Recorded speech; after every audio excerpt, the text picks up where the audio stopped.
Você já ouviu In the End e sentiu um aperto no peito sem saber exatamente por quê?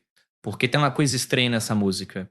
Ela soa como um desabafo íntimo, mas também como um veredito universal. Como se alguém tivesse sentado ao piano, respirado fundo e dito: eu tentei, e mesmo assim não adiantou. Só que aqui vem o paradoxo que transforma essa história em algo maior do que bastidor de banda. In the End quase não foi lançada. Sim. A música que virou assinatura do Linkin Park, a música que atravessou gerações e continua ecoando. Por pouco não ficou presa numa sala, num rascunho, não combina com o álbum, num Isso Está Morto Demais. E é exatamente por isso que ela é tão filosófica. Porque ela encena na própria existência aquilo que canta.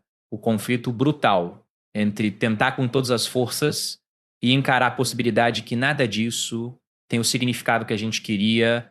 A história começa longe dos holofotes. Não num palco, não num clipe, não numa noite triunfal. Começa numa noite insônia, num estúdio de ensaio mal cheiroso. Num ponto entre Hollywood e Vine, West Hollywood. Um lugar que, segundo Mike Shinoda, era cercado por um clima pesado, meio decadente, como se o mundo lá fora estivesse sempre lembrando, não tem glamour aqui, só sobrevivência.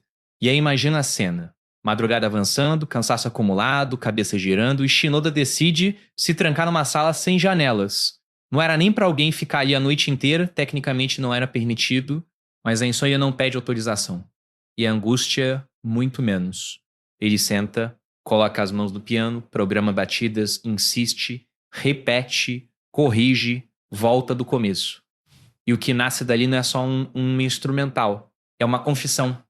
Uma espécie de documento emocional de alguém que tá mergulhado naquela sensação amarga de estar fazendo tudo certo e ainda assim não chegar a lugar nenhum. Sabe quando você se esforça, se reorganiza, tenta de novo, tenta melhor, tenta com mais disciplina e a vida responde com silêncio? Aquele silêncio que não diz não, mas também não diz sim, ou responde. Foi desse tipo de vazio que In The End saiu, e aqui já aparece a primeira ironia. Uma música sobre a futilidade da tentativa nasceu de uma tentativa obsessiva, solitária e desesperada, de criar sentido em meio ao caos. Como se Shinoda estivesse tentando provar, com notas e batidas, que o esforço não era inútil, enquanto a própria letra depois iria dizer o contrário. Só que criar é uma coisa. Convencer o resto do mundo, inclusive seus próprios parceiros de banda, é outra. Em algum momento, In The End, chega aos ouvidos de Chester Bennington. E esse é um ponto crucial, porque muita gente imagina que grandes músicas nascem com unanimidade, que todo mundo ouve e imediatamente reconhece. Isso aqui é histórico. Mas a realidade quase nunca é tão limpa. Chester hesitou. E não foi uma hesitação pequena. Segundo a história contada por Shinoda, Chester não queria a música no álbum. Não necessariamente porque odiava, mas porque parecia morna, pop demais, suave demais.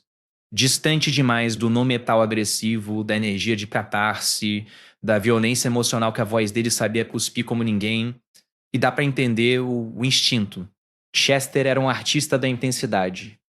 Ele cantava como quem estava lutando com a própria sombra. In The End, por outro lado, não pede soco na parede.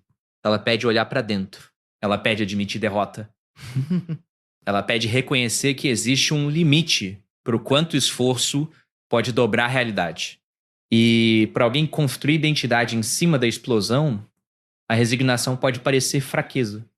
Pode parecer um recuo. Pode soar como... Então é isso. Você tenta e pronto. Acabou. Só que é aqui que a história fica realmente filosófica. Chester estava errado e, ao mesmo tempo, ele estava sendo honestamente humano. Porque a nossa intuição sobre o nosso próprio trabalho muitas vezes não tem nada a ver com o impacto que ele vai ter no mundo. A gente confunde vulnerabilidade com fragilidade, confunde simplicidade com falta de potência, confunde não gritar com não dizer nada e, in the end, não diz pouco. Ela diz o que a maioria das pessoas tenta esconder até de si mesma. Mas o destino da música ainda não estava resolvido. Mesmo que a banda quisesse, existia um outro tipo de pressão. A pressão do mercado. E aqui entra um detalhe que torna tudo mais tenso, mais real, mais cruel. A indústria quase eliminou a música por razões econômicas e estratégicas. A gravadora estava nervosa com as ambições do Linkin Park. E houve um empurrão para escolher manter High Volt, Uma faixa mais hip-hop, mais direta nessa identidade, ou preservar espaço e os versos de rap de In The End?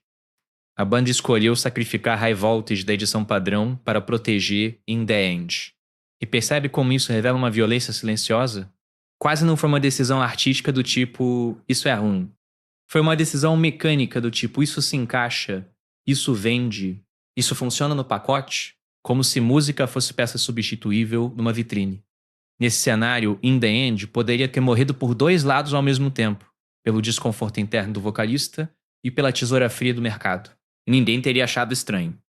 Ninguém teria cobrado, a banda seguiria, o álbum existiria, o mundo nunca saberia o que perdeu, mas a música insistiu. E aí vem o paradoxo central dessa história. In The End fala que não importa o quanto você tente, e ainda assim ela só existe porque um monte de gente tentou demais. Shinoda tentou numa noite em Sony, contra o próprio limite. A banda tentou defendê-la, mesmo com o risco de parecer diferente demais. E, anos depois, o próprio Chester reconheceu que tinha errado. Numa entrevista em 2012, ele admitiu algo que pouca gente tem coragem de admitir sobre a própria arte, que nunca tinha sido fã da música e nem queria que estivesse no disco, e que estava muito errado. Essa frase é quase um tapa filosófico, que expõe uma verdade desconfortável. A gente nem sempre reconhece o valor daquilo que cria, especialmente quando aquilo revela uma parte nossa que preferíamos não mostrar. Chester talvez enxergasse In The End como vulnerabilidade exposta, como um retrato de cansaço. E, para alguém acostumado a sobreviver pela fúria, aceitar o cansaço pode parecer perigoso. Só que é exatamente essa resignação que dá à música o poder que ela tem. E aqui entra a camada mais profunda. O que In The End está fazendo filosoficamente, ela está lidando com uma pergunta que acompanha qualquer ser humano em algum ponto da vida. O que acontece quando você descobre que seus esforços não produzem o sentido que você esperava? Alguns chamariam isso de desespero. Outros tentariam preencher com promessas externas, com recompensas cósmicas, com explicações prontas. Mas a música faz outra coisa. Ela encosta na ideia do absurdo. Esse abismo entre a nossa fome de significado e a indiferença do universo.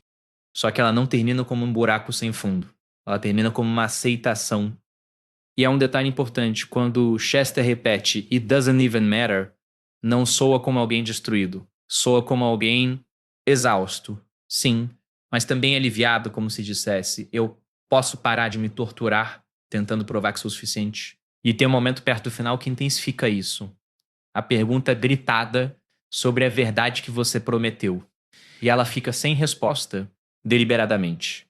Porque o mundo real faz exatamente isso com a gente. Não responde. A vida não fecha com o moral da história. A vida não entrega explicação no último segundo. E, estranhamente, existe uma liberdade nisso. A liberdade de parar de negociar com o silêncio. A liberdade de não implorar por um sentido que talvez não venha do lado de fora. A ironia final é perfeita. Uma música sobre futilidade virou monumental. Ela chegou ao número 2 nas paradas americanas. Ela atravessou décadas. Ela acumulou mais de 1 bilhão de streams e ainda permanece como aquela faixa que, quando toca, faz alguém em algum lugar pensar, isso aqui sou eu. Então talvez a conclusão não seja nada importa. Talvez seja, importa menos do que a gente achava. E isso pode ser um alívio.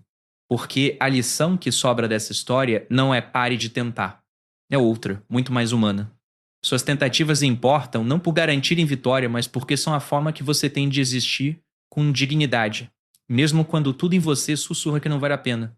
E agora, quando você ouvir I tried so hard and got so far, tenta escutar com outro ouvido. Não como um slogan de derrota, mas como o retrato de alguém que finalmente largou o peso de precisar vencer para ser válido.